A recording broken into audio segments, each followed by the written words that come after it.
गिरीश आध्यात्मिक ज्ञान से प्रस्तुत श्री राम कथा में आप सभी का स्वागत है। रावण अपने सभी वीर योद्धाओं से कह रहा है जब वो श्री हनुमान जी को लंका जलाने से नहीं रोक पाते हैं।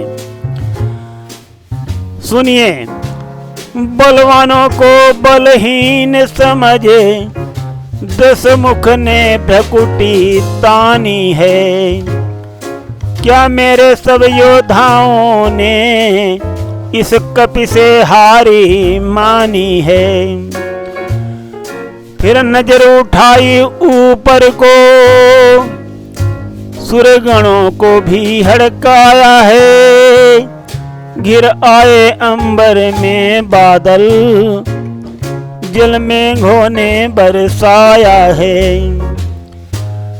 इस प्रकार उस रावण की चलती थी प्रभुताई है। श्री राम नाम के दो अक्षर में सब सुख शांति समाई है।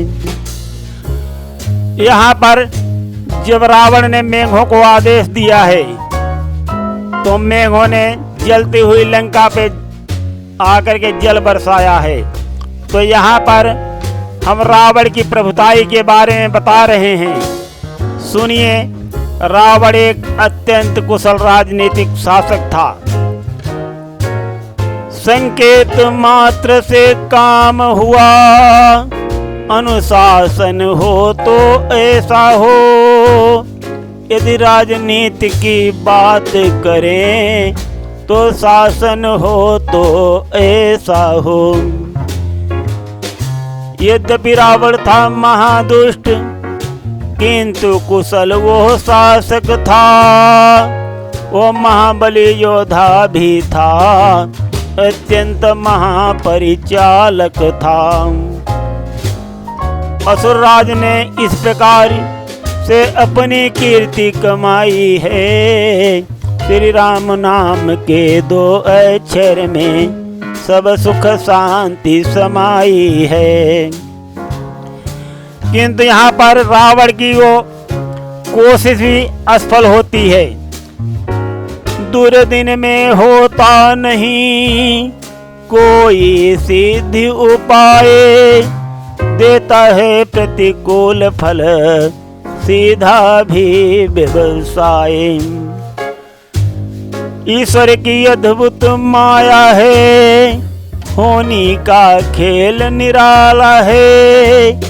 भगवान राम ही जब रूठे तब कौन बचाने वाला है।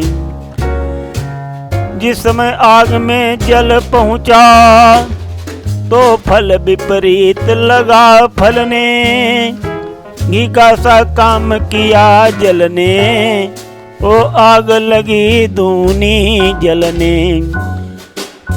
मानो आकाशी झरनों ने पावक की झड़ी लगाई है। श्री राम नाम के दो अक्षर में सब सुख शांति समाई है। उत्शोक के उपवन में सीता माँ आहे भरती थी। खोले अपने बालों को ये विनय प्रभु से करती थी। है लाज तुम्हारे हाथों में, अब दूजा कोई उपाय नहीं। हे अग्निदेव मेरे सुत को, देखना आँच कुछ आए नहीं। उस अवसर पर सीता माँ ने ये प्रभु से अर्ज लगाई है। श्री राम नाम के दो अक्षर में सब सुख शांति समाई है। ये देख प्रकृति का चमत्कार, अंजनी लाल हर्षाते हैं। जब हंसते देखा हनुमत को, तब असुर राज खिसियाते हैं। क्रोधित होकर रावण बोला, सब सचिवों को हड़काया है। क्यों हाथ पे हाथ धरे बैठे, क्या उस कपि ने डरवाया है। उस अवसर पर तब रावण ने वाणी गंभीर सुनाई है। श्री राम नाम के 2 अक्षर में सब सुख शांति समाई है। यहाँ पर रावण अपने सचिवों को डांटता है और कहता है कि क्यों हाथ में हाथ धरे बैठे हो। और आगे क्या कहता है सुनिए। नष्ट हो गया आज क्या मेरा शासन काल, बंदी गृह से काल को लाओ अभी निकाल। तो रावण अब यहाँ पर अपने सचिवों को आज्ञा देता है कि बंदी गृह में जो काल को मैंने कैद करके रखा है उसको निकाल के लाओ, और वो अभी इस कपि को खा जाएगा। तो इस प्रकार से सचिवगण जाते हैं और काल को निकाल के लाते हैं। तो रावण कहता है, पुनि बोला काल कहाँ तू है, कुछ कार्य नहीं कर सकता है। सारी लंका में आग लगी, तू खड़ा खड़ा मुंह तकता है। इस विपत्ति काल में देर न कर, अति शीघ्र झपट कर बाहर आ। मैं आज्ञा तुझको देता हूँ, कर ले भक्षण इस बानर का। कर काल दंड का आवाहन, अपनी आज्ञा दर्शाई है। श्री राम नाम के 2 अक्षर में सब सुख शांति समाई है। तो रावण इस प्रकार से उस महाकाल को श्री पवन पुत्र जी के साथ लड़ने के लिए आज्ञा देता है। सुनते रहिए आज आध्यात्मिक ज्ञान में ये अत्यंत रोचक और कल्याणकारी कथा। यहाँ पर श्री पवन पुत्र और उस महाकाल की जंग होगी। जिस भांति मदारी के भय से कपि नाना कर तब करते हैं, त्यों ही प्रताप से रावण के यम और काल भी डरते हैं। अति कुपित देख 10 कंधर को, कंपित सा हो काल गया। फिर प्रलय काल की भांति झपट, बजरंगी पर तत्काल गया।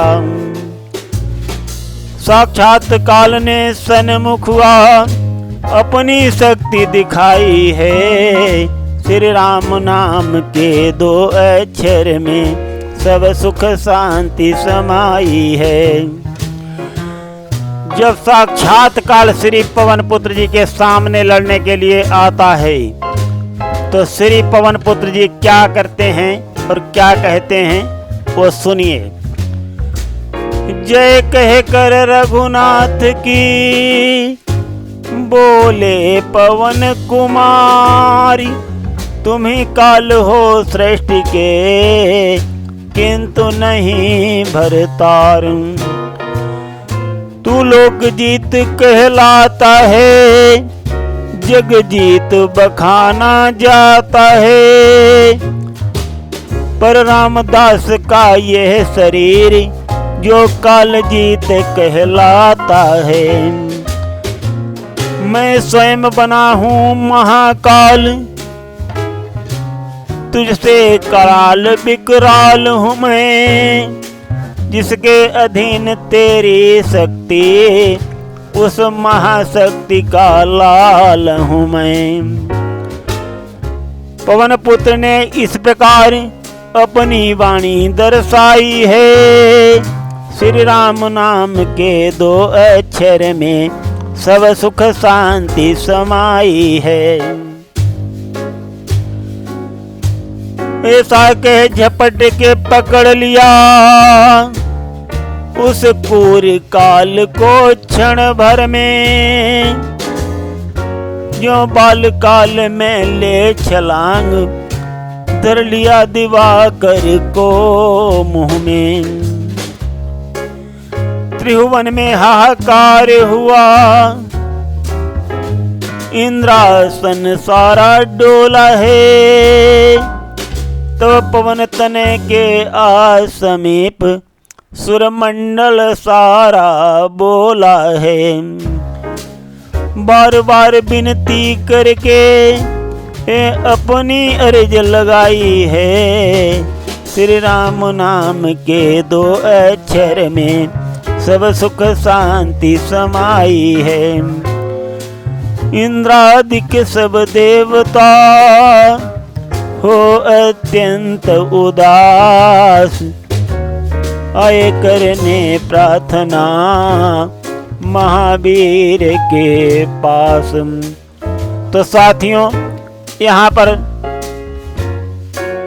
सभी श्री देवता, सारा सुरमंडल श्री पवन पुत्र जी की विनती करने के लिए आ जाता है और कहते हैं, सभी देवगण वो सुनिए।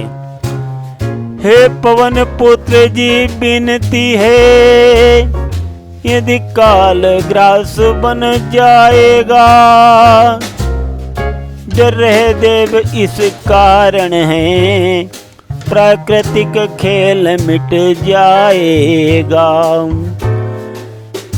लंका को चाहे छारी करो, कंचन के कोठे तोड़ो तुम, हे वीर हमारे आग्रा से, इस समय काल को छोड़ो तुम।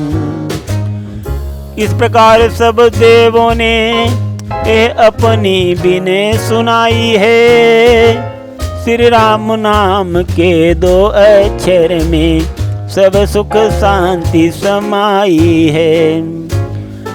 छोड़ दिया हनुमान ने अपने कर से काल, देख दशानन और फिर गरजे आंख निकाल।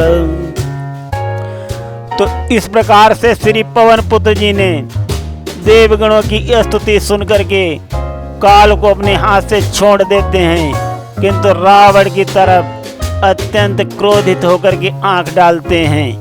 सुनिए आगे क्या होता है इस अत्यंत रोचक और कल्याणकारी कथा में।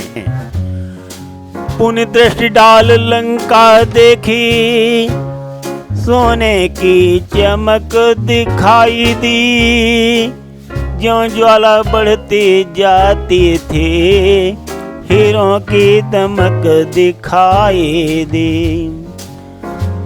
तब अंदर घुसे सुरंगों के, देखा कोई मुर्दा लटका है, आंखों में खटका स्वर्ण तेज, सोचा परिणाम लपट का है। तो पवन पुत्र ने उसी समय चहुदिशी नजर घुमाई है।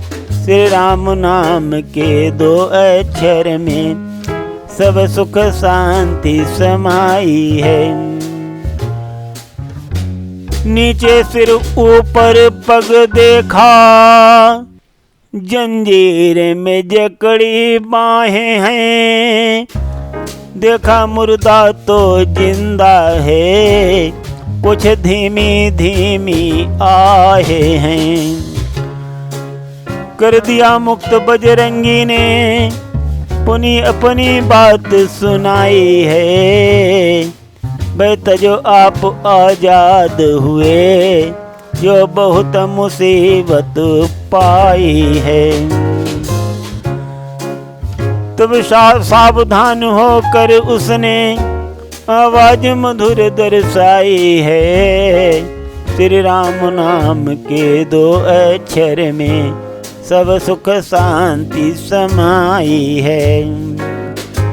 तो इस प्रकार से श्री पवन पुत्र जी सुरंगों में जाकर के लंका को जलाते हैं। जब बहुत अंदर पहुंचते हैं तो उन्हें एक उल्टा मुर्दा जैसा दिखाई देता है। वो मुर्दा नहीं है, वो श्री शनिदेव जी हैं जो रावण ने बंदी बना करके श्री शनिदेव जी को डाल रखा था। और आज हम प्रसंग को यहीं पर विश्राम देना चाहते हैं। आगे का प्रसंग बाद में सुनाया जाएगा। सुनते रहिए ये अत्यंत कल्याणकारी और रोचक कथा गृह अध्यात्मिक ज्ञान से। आज बस इतना ही। धन्यवाद।